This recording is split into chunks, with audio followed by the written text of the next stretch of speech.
Soy Fernando Díaz Villanueva. Hoy es 16 de marzo de 2020 y esto es La Contracrónica.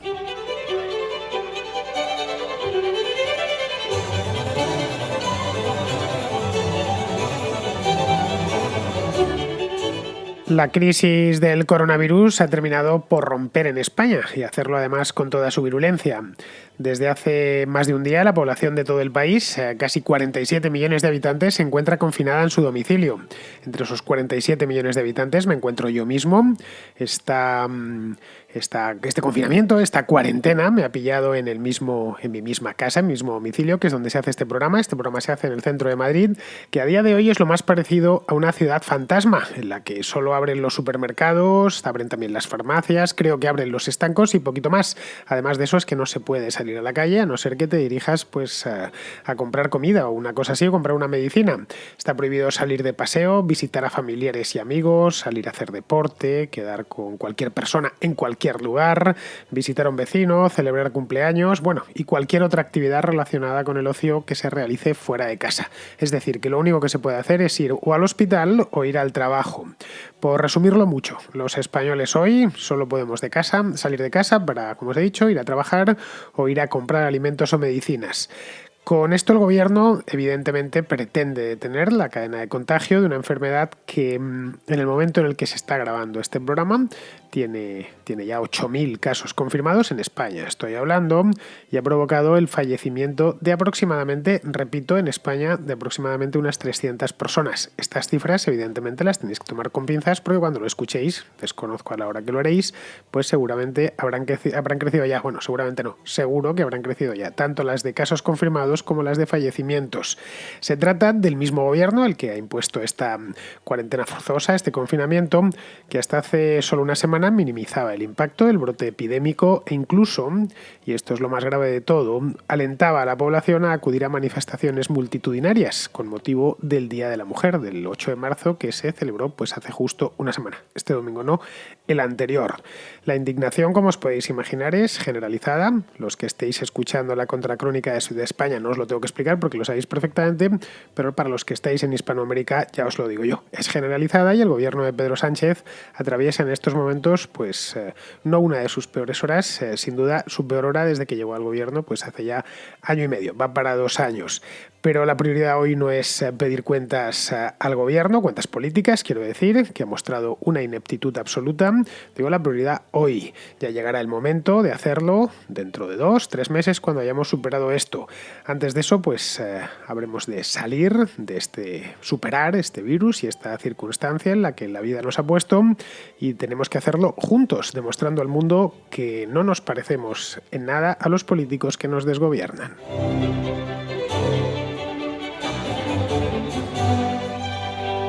Todo ha sido un despropósito en las últimas 2 semanas en España. Los que estáis aquí o las habéis pasado en España, no hace falta que os lo explique porque lo habéis conocido especialmente a lo largo de la última semana, que al despropósito pues hemos unido el caos, las idas y las venidas por parte del gobierno y un temor generalizado entre la población.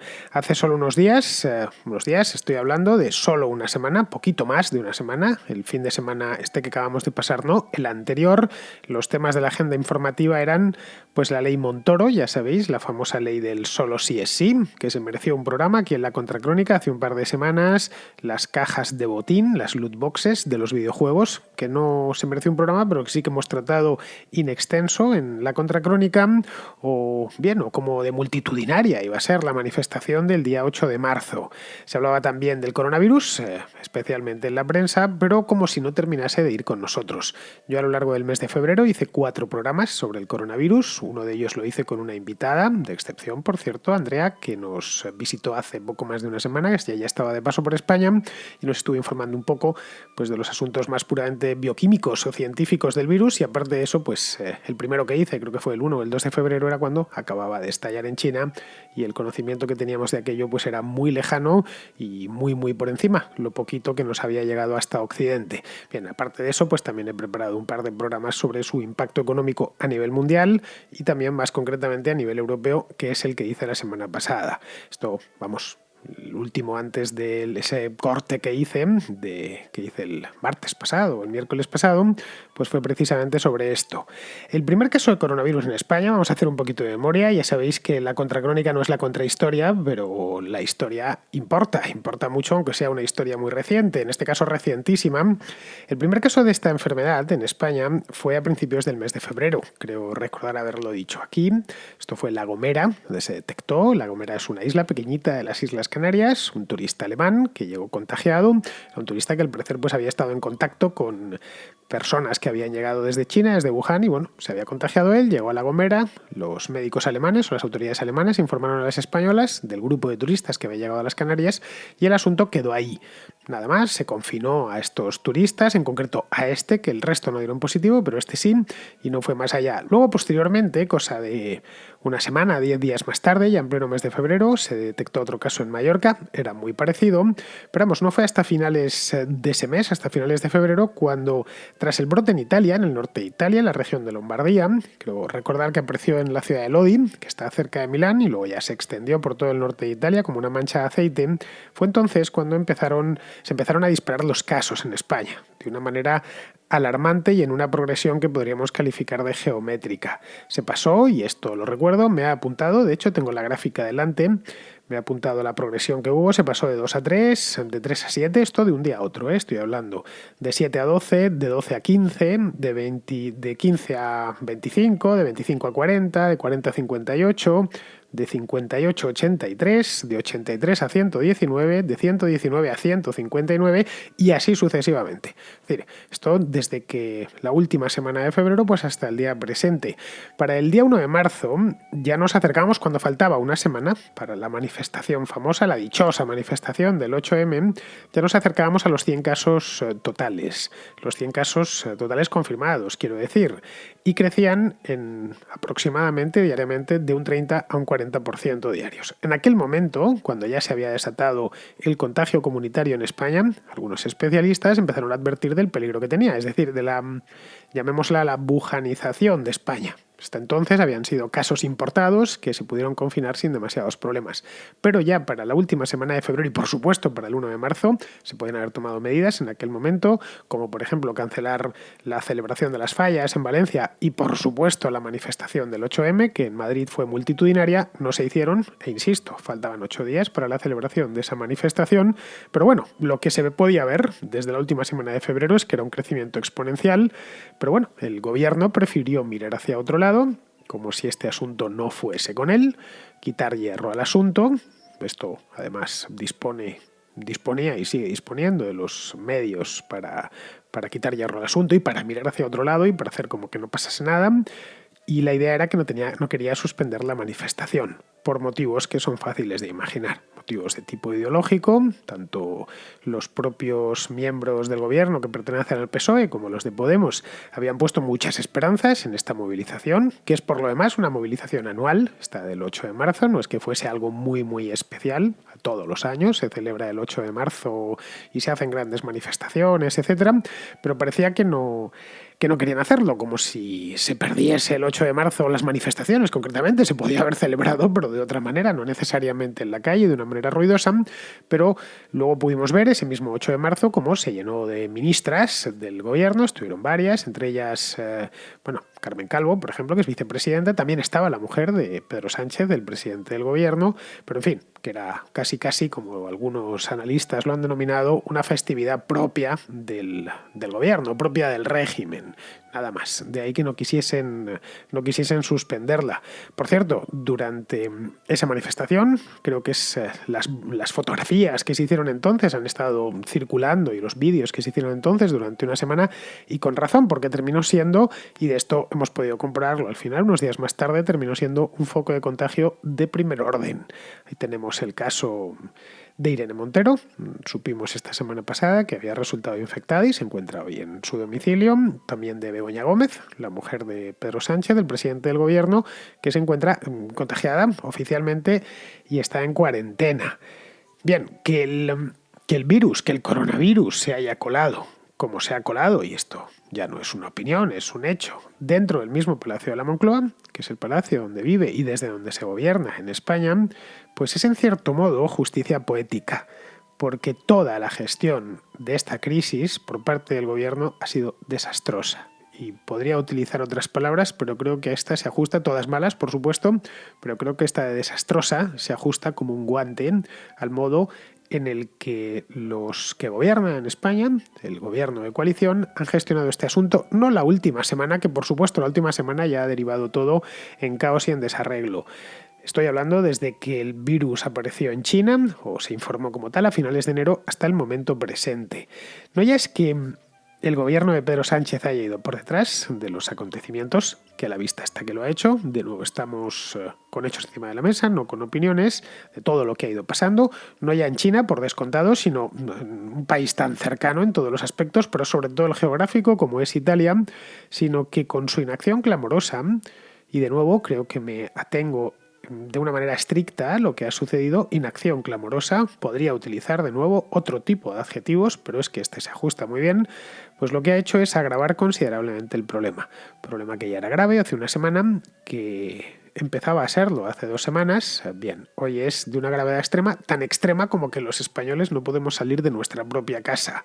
Hasta el lunes 9, es decir, hasta hace justo una semana, estamos ahora mismo al lunes 16, no se decidió el gobierno a agarrar el toro por los cuernos. Es decir, fue además una cosa realmente curiosa, porque el mismo lunes, después de haber pasado durante 2 semanas, la última de febrero y la primera de marzo, poco menos que diciendo que esto estaba bajo control, que no había ningún problema, incluso peor aún, todas las terminales mediáticas del gobierno, los periodistas afines, etcétera, diciendo que esto era una gripe sin demasiada importancia, que se pasaba con unos grados de fiebre, unas décimas de fiebre, y el asunto pasaba ahí, que alguno empeoraría si tenía patologías previas o si era muy mayor, pero que podía atenderse leve sin problemas en la unidad de cuidados intensivos de cualquier hospital, porque la sanidad pública es muy buena, etcétera. Todo este mensaje es el mensaje que nos llegó a los españoles durante todo el mes de febrero, pero sobre todo la última semana de febrero y la primera de marzo. Pues bien, todo esto cambió por arte de Birli Birloque el lunes 9 de marzo, justo un día después, unas horas después de que se celebrase esta manifestación. Fue entonces cuando, como os he dicho antes, decidió agarrar el toro por los cuernos, pero no lo hizo de una manera decidida. Lo hizo con dudas y tratando de repartir culpas. Esto desde el primer momento. Se puso en marcha en aquel momento, el lunes pasado, una campaña contra la Comunidad de Madrid, que era el lugar donde más casos se habían detectado. También es verdad que es la ciudad más conectada de España, por lo menos desde el punto de vista aéreo. Es la ciudad con más vuelos a Italia, etcétera, y con una notable población extranjera, así que era previsible, y luego es una ciudad muy compacta. Cualquiera que conozca Madrid lo sabe, somos muchos en muy poco espacio. Luego, si estalla una epidemia y el contagio empieza a ser comunitario, Madrid tiene todas las papeletas para que estamos unos encima de los otros, para que esa enfermedad se propague a mucha velocidad. Pues la idea era esa, lo estuvieron ensayando durante 2 o 3 días, todo lo que la culpa era de la Comunidad de Madrid, que no había sabido controlar esto, como si dependiese exclusivamente de la Comunidad de Madrid, con la idea de redirigir la ira popular hacia su presidenta, hacia Isabel Díaz Ayuso. El punto cumbre fue el miércoles pasado, cuando Televisión Española, y esto la verdad es que me sonroja un poco hasta narrar esta historia porque me produce vergüenza. Pues esto fue el miércoles, Televisión Española en su informativo principal, en una pieza que informaban sobre el coronavirus y cómo está evolucionando en distintas partes de España, más concretamente en Madrid, pues sacaron a un enfermero de La Paz, del Hospital La Paz, un hospital muy importante que hay al norte de Madrid, en el que el enfermero culpaba de todo a los presuntos recortes de la sanidad en la Comunidad de Madrid. Era una diatriba tras otra de la que la culpable era Díaz Ayuso, que el culpable era el Partido Popular y los recortes, presuntos ya digo, que había estado practicando y que por eso pues, el hospital se encontraba en mal estado. Esta enfermedad es muy, muy especial por multitud de razones y una de ellas es porque los contagios se producen muy rápido y colapsan. Hay un porcentaje de la población que es pequeño, pero claro, estamos hablando de la Comunidad de Madrid, un lugar que tiene 6,5 millones de habitantes. Por lo tanto, en el momento en que 3.000, 4.000 personas necesiten ir a la UCI queda automáticamente colapsada, que es lo que pasó y lo que está pasando, lo que había pasado en Wuhan, lo que había pasado en Italia, lo que está pasando en España y lo que pasará allí donde se se desata el contagio comunitario como lo que estamos viviendo ahora. Lo digo para los que estáis en algunos países, que todavía os parece que la cosa queda lejos, que aprendáis, si no lo hacéis en cabeza propia, hacedlo en cabeza ajena, es decir, en la nuestra o en la de los italianos o en la de los chinos. Bien, pues el enfermero este que contaba todos los sinsabores que padecía dentro del Hospital La Paz, nos enteramos no luego, sino casi a renglón seguido, que era un conocido activista de Podemos. En fin, yo creo que no hace falta decir mucho más, aquello fue el punto álgido de la campaña. Pero el contagio avanzaba a pesar de todo, a pesar de que se quería echar todo lo malo, expurgar todo lo malo hacia Díaz Ayuso y la Comunidad de Madrid, utilizándoles como chivo expiatorio. Avanzaba y no solo en Madrid, avanzaba también en otras comunidades autónomas. Algunas, de hecho, proporcionalmente han estado más o están más castigadas que Madrid. Caso, por ejemplo, de La Rioja, que es una comunidad autónoma pequeña, no demasiado poblada, o el caso del País Vasco. Y por lo demás ha ido avanzando en todo el país. En algunos sitios ha ido más lento al principio y luego más rápido. Por ejemplo, el caso de Andalucía o el caso de Cataluña, cuyas cifras no entendimos muy bien cómo avanzaban la semana pasada, pero al final hay dos cosas que no puedes ocultar, y es la cantidad de gente que acude a los hospitales y la otra, la cantidad de cadáveres por culpa del coronavirus que salen de ellos. Esos son muy difíciles de ocultar, de ahí que se puede engañar, pero durante no demasiado tiempo. Bien, todo esto puso al gobierno contra las cuerdas, tan pronto como el jueves. Toda esa campaña que se había diseñado para repartir culpas y expandirlas fuera del alcance, fuera de su propio alcance, se les vino abajo. Y ahí es donde pudimos comprobar, para dolor propio y ajeno, la insolvencia de este gobierno, su insolvencia total, su incapacidad para todo lo que no sea enviar consignas y hacer propaganda. Digo, que es una cosa que, de nuevo, nos tenemos que ir a los hechos. No estoy opinando absolutamente nada. Es más, he procurado y estoy procurando que esta contracrónica de hoy sea lo más descriptiva posible. El viernes el gobierno anunció que iba a decretar el estado de alarma. Lo anunció, no lo decretó. Incomprensiblemente, pero no lo hizo. Los estados de alarma, como los de excepción, como los de sitio, se decretan. Generalmente de manera, si no inesperada, pero desde luego no anunciada. Pues él se limitó, el gobierno, el presidente del gobierno, Pedro Sánchez, se limitó a anunciarlo, diciendo que lo iba a hacer al día siguiente. Lo hizo 24 horas más tarde, pero de una manera un tanto sainetesca. Iba a comparecer a las 2 de la tarde, luego al final la cosa se retrasó y dijo que iba a ser a las 8, al final terminó siendo a las 9 o 9:30 de la noche. A mí me tuvo el sábado, bueno, por suerte no había ningún sitio donde ir porque en Madrid ya la ciudad había decretado medidas de confinamiento, pero vamos, que me tuvo delante de la pantalla del ordenador hasta bien tarde. Y este sainete concluyó con una reunión de varias horas a lo largo del sábado en el Palacio de la Moncloa, una reunión en la que Pablo Iglesias se presentó a pesar de que es muy posible que esté contagiado. No sé si es su mujer, pero vamos, su compañera, la madre de sus hijos con la que convive, Irene Montero, está contagiada y dio positivo, y además eso es conocido. Se presentó allí saltándose la propia cuarentena que él mismo había decretado para sí mismo. Lo hizo además sin mascarilla ni guantes de nitrilo, de estos que son tan útiles para evitar el contagio y sobre todo para evitar agarrar lo que no tienes, y más concretamente con esta enfermedad. Bien, aquello fue directamente un absurdo inconcebible. A ver, un tipo se salta la cuarentena, que él se ha autoimpuesto además, para asistir a una reunión cuya finalidad era aprobar las condiciones de una cuarentena en todo el país. De nuevo, es un hecho, no es una opinión. Esto es lo que sucedió exactamente el sábado en el Palacio de la Moncloa. Pero bueno, la reunión no se dilató tanto por eso, porque Pablo Iglesias se presentase sin mascarilla y sin guantes de nitrilo. No le impidieron entrar. Supongo que al resto de miembros del gobierno no le sentaría muy bien el hecho mismo, sabiendo que él está conviviendo con una contagiada, pues que se presentase ahí. Son ganas de exponer al propio gobierno del país a una enfermedad que puede ser que lo más probable es que no te ocasione más que una fiebre y unos cuantos días en la cama, pero puede ser que termines dando con tus huesos en el hospital y en una unidad de cuidados intensivos. Pero bueno, el hecho es que no fue por eso, no es que discutiesen por eso, sino porque Iglesias y los suyos querían aprovechar la circunstancia, la epidemia en sí, para aumentar su poder. Aumentar el poder propio, el poder del Estado, que ya es bastante. Para que no se haya dejado en casa, pues ya os podéis imaginar. Al parecer, y según nos enteramos durante esa misma noche y posteriormente, según avanzaron algunos diarios, querían realizar expropiaciones críticas, como por ejemplo las empresas eléctricas, o intervenir la información. Es decir, utilizar esta crisis para transformar nuestro país en una tiranía de facto. de la que luego pues no podríamos salir fácilmente. De todo esto se informó oportunamente tanto el sábado pasado como el domingo.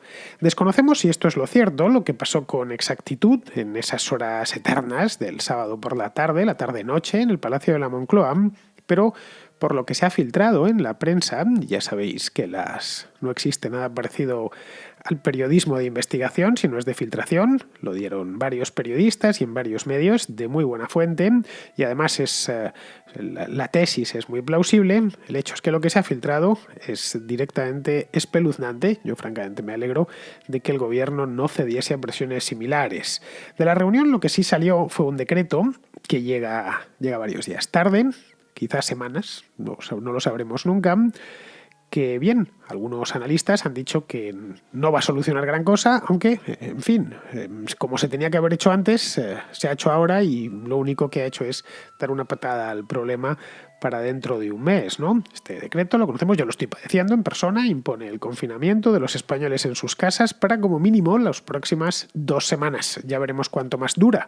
Lo mismo dentro de un mes, pues sigo aquí confinado haciendo la contracrónica. Esto va a venir bien, evidentemente, para todos los que estáis al otro lado, porque ya sabéis que soy muy laborioso y no fallo nunca a mi programa, ni a este, ni al contracorte, ni a ninguno de los que hago, pero ahora pues es que tampoco voy a tener la tentación, qué sé yo, de ir al Parque del Retiro a dar un paseo o de salir a montar en moto. No tengo posibilidad, tengo posibilidad, pero me multarían. Y al parecer la multa no es pequeña, estamos hablando de 100.000 euros si te la saltas.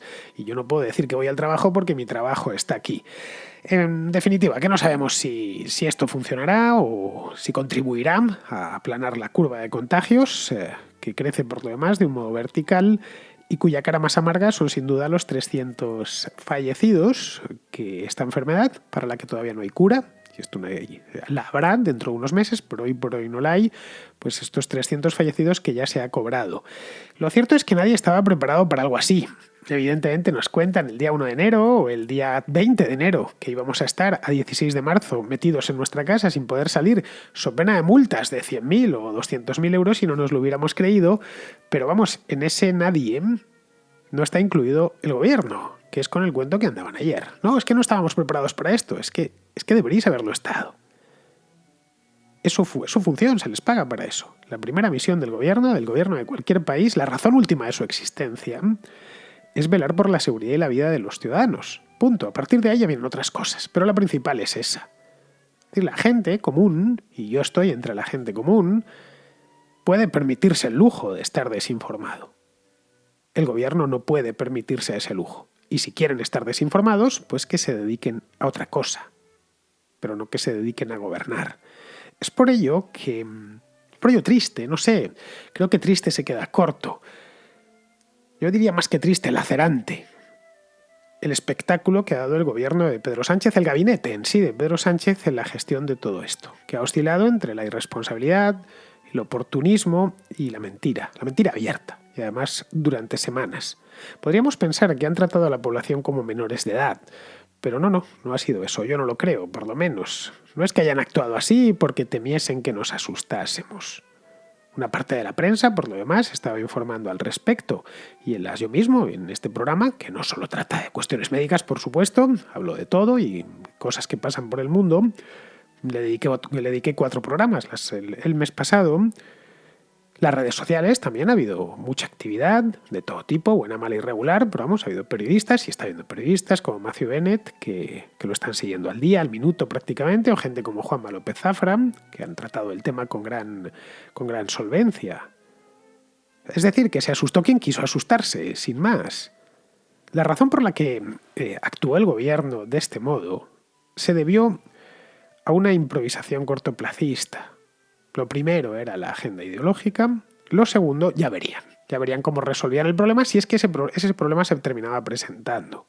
Solo cuando colapsaron los servicios de urgencias en los hospitales, primero en Madrid y luego en el resto de España, y creció de manera sostenida el número de muertos, es cuando empezaron a asustarse. Pero no nos asustamos nosotros, se asustaron ellos.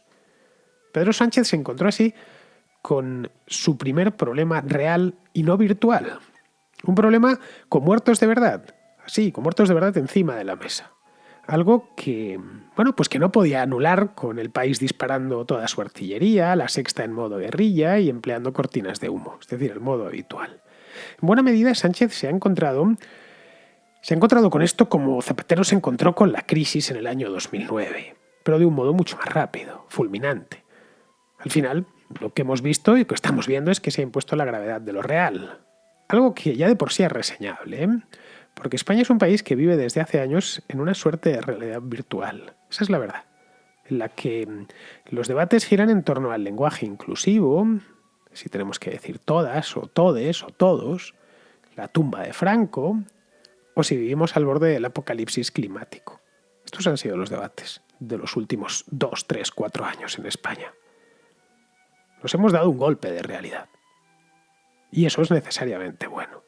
Nos ha mostrado también la naturaleza íntima de este gobierno de saltimbanquis, tal y como hemos tenido ocasión de ver, más preocupados por míseros cálculos electorales que por prepararse para una crisis que les ha terminado estallando en las manos.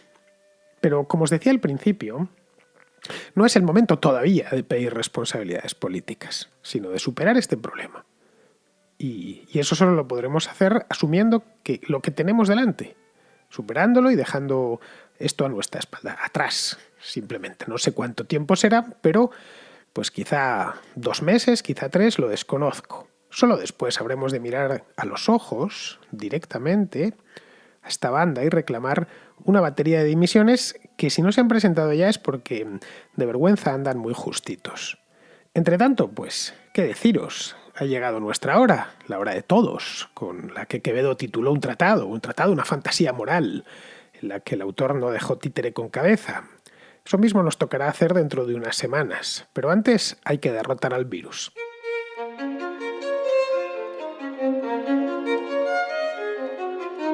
Vamos con la contrarréplica. Empezamos con Javier de Taiwán, que nos cuenta la evolución de esta crisis en Taiwán. En primer lugar, quería darle las gracias a Andrea por su respuesta, que me ha parecido brillante y, por supuesto, me ha aclarado muchas dudas. Por lo tanto, muchas gracias, Andrea. En segundo lugar, me gustaría comentaros cómo se está gestionando la crisis del coronavirus en Taiwán. Había vuelos directos entre Wuhan y Taipei en el mes de enero. Esto hacía de Taiwán uno de los focos potenciales de infección de coronavirus. Sin embargo, a día de hoy el número de infectados apenas llega a los 50. Para ser exactos, son 47 personas en el momento en que te envío esta nota de voz. ¿Y qué es lo que ha funcionado en Taiwán? Bueno, son muchas cosas, no me da tiempo a hablar de todas ellas, pero hay una que me parece fundamental y es la transparencia. Ya no solo es que no se haya censurado nada, lo cual es lógico en un Estado de Derecho, como es el caso de Taiwán, sino que el gobierno está informando a todas horas de cuál es la situación de la infección. El ministro de Sanidad, Chen Shih-chung, está haciendo un trabajo impecable, incluso a veces poniendo en riesgo su salud. Por ejemplo, hace unas semanas llegó un crucero con sospechosos de estar infectados del coronavirus a un puerto taiwanés y el ministro en persona fue al crucero, entró dentro del crucero a ver cuál era la situación. Finalmente no pasó nada. La reacción de la sociedad civil en Taiwán, precisamente como consecuencia de la transparencia que existe en este país, está actuando de forma adecuada. Por ejemplo, lavándose mucho las manos, llevando mascarillas. Si vas a cualquier edificio público, el portero suele tener un bote de alcohol etílico para desinfectar las manos. También pasa eso mismo en los coches de Uber. En Taiwán creo que hay un equilibrio entre medidas de excepción, como pueden ser cuarentenas, y sentido común. De hecho, en Taiwán se están evitando las cuarentenas forzosas. En la medida de lo posible, se intenta que la gente haga autocuarentena. Solamente en casos como repatriados desde China continental no queda otro remedio que hacer cuarentena forzosa, pero por lo general cuando hay alguien que posiblemente tenga la infección del coronavirus, lo que se le pide es que esté en su casa durante 2 semanas, con las consiguientes indemnizaciones, por supuesto. Institucionalmente, pues están haciendo cosas que a mí me parecen excelentes. Por ejemplo, yo estoy participando en un seminario de filosofía china en el cual hay gente de China continental. La gente de China continental no puede entrar en Taiwán por causa de la infección. ¿Cómo se soluciona? Pues se les permite participar en el seminario a través de Skype. Por lo tanto, creo que la transparencia, el Estado de Derecho y la flexibilidad son fundamentales a la hora de afrontar la infección de coronavirus. Ese creo que es el modelo que hay que seguir y no el de la China comunista, que en fin, es mentira tras mentira y desastre tras desastre. Pues mira, Javier, el caso de Taiwán es fascinante. Taiwán no es parte de China, como bien sabemos, pero está muy cerca y sus habitantes hablan chino. La comunicación entre ambos países, además, es fluida, aunque sus gobiernos rivalicen. Los taiwaneses y los chinos tienen, en principio, buena relación y hay vuelos entre ambos lugares. Taiwán está, por cierto, muy cerquita de la China continental, ¿eh? No penséis que es una isla en mitad del Pacífico. Pues bueno, por eso mismo todo hacía pensar que allí el coronavirus en Taiwán iba a extenderse muchísimo, vamos, como mantequilla sobre un pan, pero no ha sido así. Así que te agradezco la información, Javier, porque realmente no sabía cómo lo estaban logrando. Taiwán ahora mismo tiene medio centenar de casos, como bien nos has contado, y solo un fallecido. ¡Ojo! Tan cerca de la zona cero. Aquí evidentemente ya es tarde para aprender de lo que han hecho allí, pero sí puede servir de modelo a otros países, especialmente a los hispanoamericanos que están empezando con esto. En Argentina hay ya 45 casos, 41 en México, 34 en Colombia, 38 en Perú y 75 en Chile. Es decir, en prácticamente todos los países de Hispanoamérica ya hay casos confirmados. Vamos, que están aún a tiempo de contener aquello. Aquí ya, por desgracia, ya no nos queda tiempo. Bien, seguimos con Daniel, que está en Bristol, en Inglaterra, y nos cuenta las medidas que están tomando allá en el Reino Unido. Para satisfacer tu curiosidad, supongo que te debe interesar cómo lo están viendo los españoles aquí en Reino Unido. Y más allá de hablar de las medidas que ya sabemos que el gobierno no está tomando de momento, comentarte lo que está haciendo el NHS, Sistema Sanitario Nacional, como tú bien lo conoces, ya que yo formo parte de él y trabajo en el Hospital Central, digamos, de aquí de Bristol, comentando que una de las medidas que se llevan implementando y tomando desde hace 2, quizá 3 semanas, aparte de crear un equipo de contención para el coronavirus y reservar o alocar o localizar ciertas zonas del hospital, alas, etcétera, para aislar a esos pacientes y tratarles, tomar medidas como prohibir a los empleados trabajar en distintas zonas del hospital para evitar la dispersión del virus. Es decir, si tú, digamos, trabajas en el edificio número 1, que no puedas ir al edificio número 2 para no contagiar a los demás pacientes.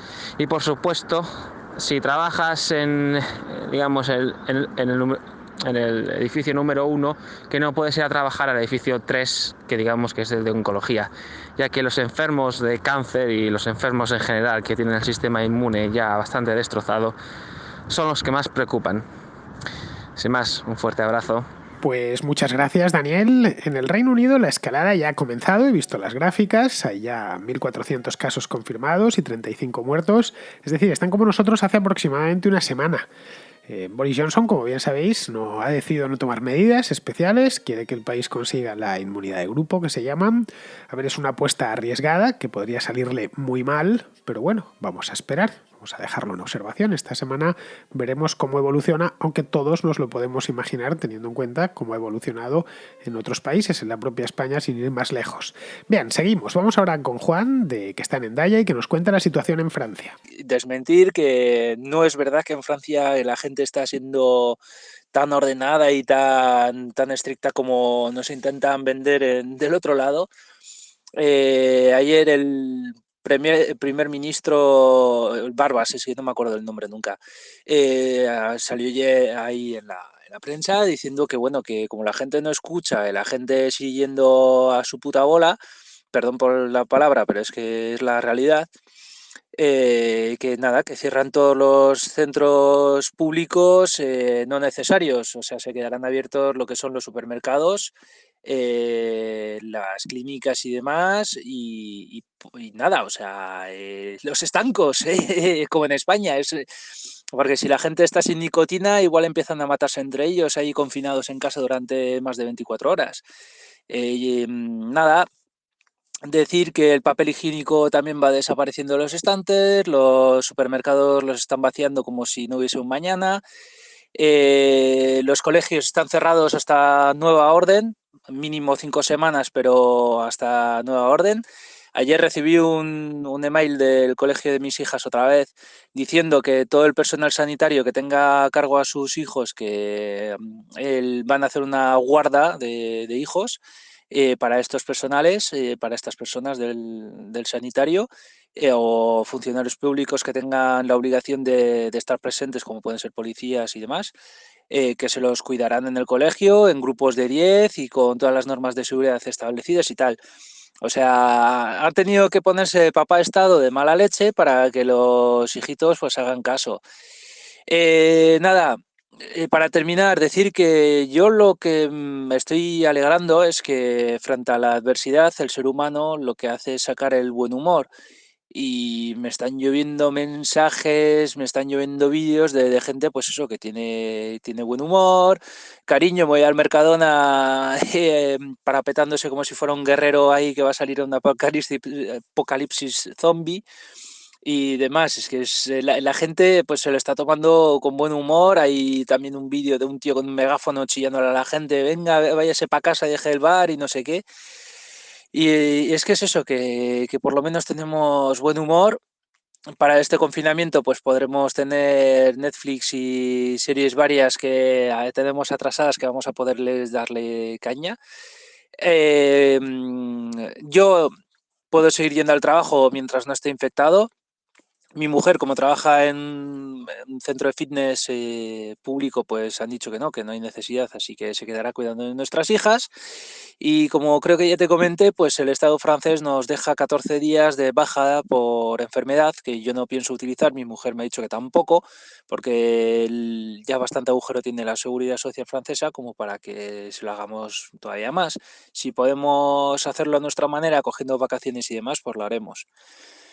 Pero bueno, este es un pequeño resumen de cómo va la cosa por aquí. Venga, un saludo y ánimo a todo el mundo. El Barbas que dices, John, se llama Edouard Philippe.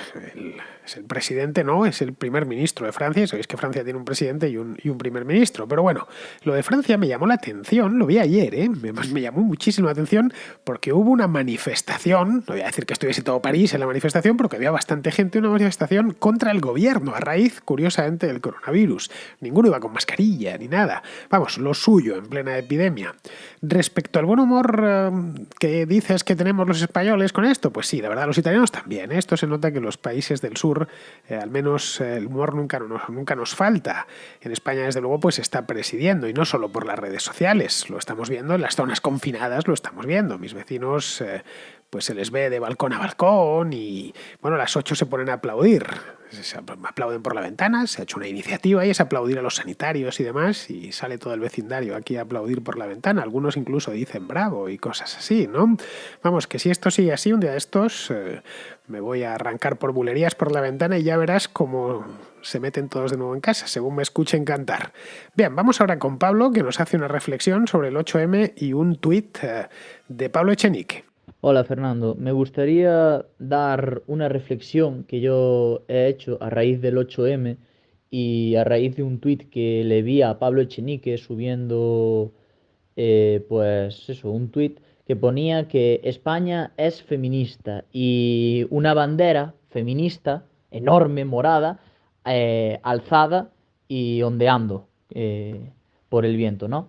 Y la verdad, eso me hizo pensar, ¿sabes? Porque yo lo estuve pensando y dije, joder, es que el feminismo va tanto, pero tanto contra el capitalismo, el libre mercado, la libertad de expresión de las mujeres para hacer lo que a ellas les dé la gana, que simplemente está bien un determinado comportamiento y demás. Y esto me ha dado a pensar en que yo creo que Podemos, sobre todo, pero también la izquierda en general, está usando esto del feminismo como un puente de plata para colar el comunismo y el marxismo. O sea, yo lo he estado analizando un poco y digo, joder, si es que claro, el comunismo, como ya está tan, a ver, no está mal visto. De hecho, tú puedes salir con una bandera comunista por la calle y nadie te va a decir nada. De hecho, en el 8M hubo muchas de esas y nadie decía nada cuando el comunismo se ha demostrado que ha sido uno de los regímenes más malvados del planeta, por no decir el más malvado. Entonces, yo pienso que, claro, como está mal decir de cara al público que eres comunista o un político. Bueno, los de Podemos lo hacen, pero bueno, yo creo que el votante medio de PSOE, que es la izquierda tradicional, no puede decir somos comunistas, porque yo creo que eso le daría a perder una ingente cantidad de votos. Entonces, claro, queda mucho mejor decir que eres feminista, que no sé qué y no sé cuánto, como para renovar la palabra comunista. No sé, creo que es una conclusión a la que yo he llegado y no sé qué te parece a ti. Y nada, era eso. Un saludo y felicidades por el programa. Bueno, Pablo, esto es un clásico. A ver, se apropian de una causa noble, la que sea, la ecología, el medio ambiente, la defensa de los animales, la defensa de la igualdad entre hombres y mujeres, etcétera, la convierten en un dispositivo dialéctico. Esto lo hemos hablado muchas veces, especialmente en la contrarréplica. Es un dispositivo dialéctico con buenos y malos, por supuesto. Ellos están del lado de los buenos, solo faltaban, y luego la embadurnan todo de ideología, es decir, de la sustancia tóxica, para que pase desapercibida y que el personal pues se la pueda tragar sin darse cuenta. Pero vamos, yo creo que este engrudo a estas alturas ya se lo consume solo gente muy joven, que está sin defensas, o bueno, el que ya quiere consumirlo, sin más. Muy bien, pues con esto vamos a ir terminando. Vamos con Pizarro, que nos habla de la recesión que puede ocasionar y que va a ocasionar el coronavirus. Según han ido pasando las semanas, los datos recopilados sobre el COVID-19 han ido conformando una imagen más clara sobre esta enfermedad. Se trata inequívocamente de una enfermedad muy contagiosa, aunque con poca capacidad para matar a nadie por sí sola. Cura sin dejar secuelas y la población de riesgo mortal son ancianos, enfermos crónicos e inmunocomprometidos. Dada su alta contagiosidad, se espera una avalancha de contagiados y un gran número de ingresos hospitalarios, capaz de colapsar el sistema sanitario. Ante este panorama, las autoridades, una vez resueltas sus prioridades políticas, se han planteado dar respuesta a la creciente amenaza, con el objetivo de evitar el colapso del sistema sanitario. Y para ello han decretado medidas que irán cambiando con las circunstancias, pero que inicialmente son palmariamente cojas. Cierre de esto y de aquello, con transporte público y mercados abiertos, por ejemplo. En todo caso, medidas con impacto económico negativo y generadoras de alarma social. Quizás tratar de proteger a la población de riesgo mortal, en vez de a toda la población, hubiese sido un objetivo más factible. Pero la realidad es que han optado por salvarle la cara al sistema sanitario y con medidas con las que difícilmente lo van a lograr. La situación es compleja, incierta y dinámica, aunque la estadística sigue negando tozudamente la hecatombe que la actitud acaparadora de la población anticipa basándose en las medidas tomadas por las autoridades. Cuando todo esto finalmente pase, concluiremos que cedió pese a la alarma y pese a las medidas tomadas.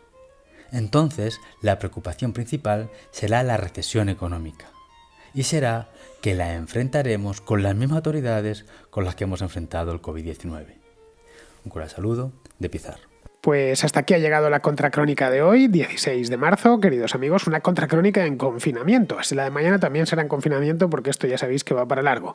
Pues eso, queridos amigos, con esto me despido de vosotros. Hasta mañana.